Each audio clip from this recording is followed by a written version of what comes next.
Zombies. For the past few years, the populace has been forced to cohabitate with this new breed of human, feeling pressured to accept them as a true legitimate subspecies. Marketed as a new minority for a new millennium, zombies, or rehumans to be politically correct, have gradually been able to successfully integrate themselves into society. Show us your ZomBomb! Brain. Yeah, I'm shirtless. But it hasn't been easy. Can I rub my face in your chesticles? Every day they must endure incredible amounts of prejudice while trying to survive in a world that hates and fears them.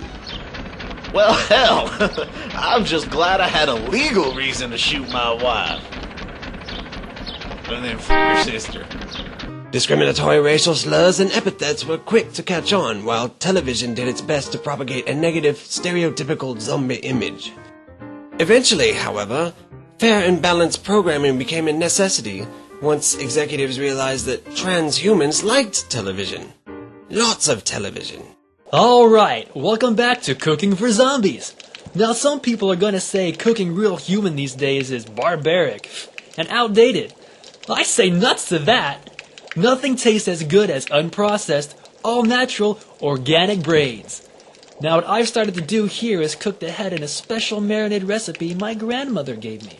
We start with the blood, of course, add a pinch of basil, some parsley, a little bit of Parmesan cheese on top. In time, the zombies were able to break into the mainstream, becoming entertainers. Yeah, so we were just friends for a long time, but I was with him when he died. I thought I'd lost him forever. When he came back, I just thought, hey, second chance, you know? We've been together ever since. Sports stars? Up fly to deep left field. This is going to be close, folks. We may be looking at a tie game here. And number 27, the zombified Dave Crudup makes the catch. What an amazing play! And important, productive members of society. Doctor? Feeling pressure from various defamation leagues, even the military was eventually forced to instigate a don't ask, don't tell zombie policy when recruiting soldiers. But it wasn't until Soylent Greens were introduced that the world was truly ready to recognize their plight. Before switching from human brains to Soylent Greens, I used to be able to fit into these. Consumers had been given a reason not only to relax, but also to accept the undead.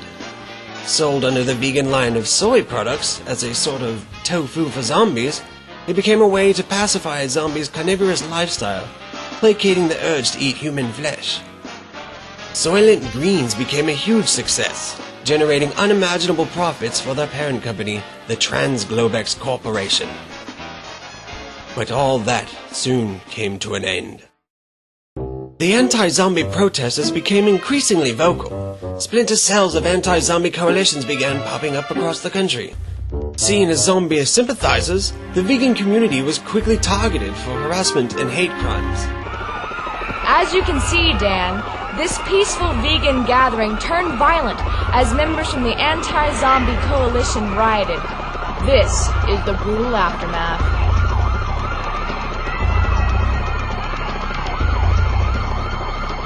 Soon after the massacre, it was leaked that Soylent Greens were being made out of vegans, which came as a shock to no one considering the vast stupidity of the joke.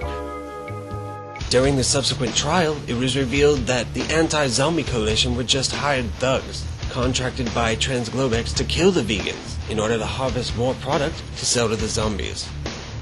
But since the only people being hurt were vegans, nobody really cared, and the case was dismissed. Zombies have endured much over the course of their existence, surviving on little more than the love and support of their human family members and friends.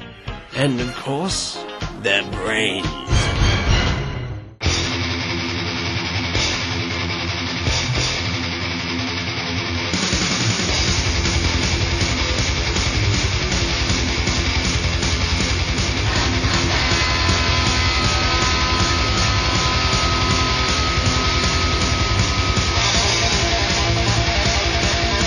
Well, there's 5 minutes of my second life I'll never get back.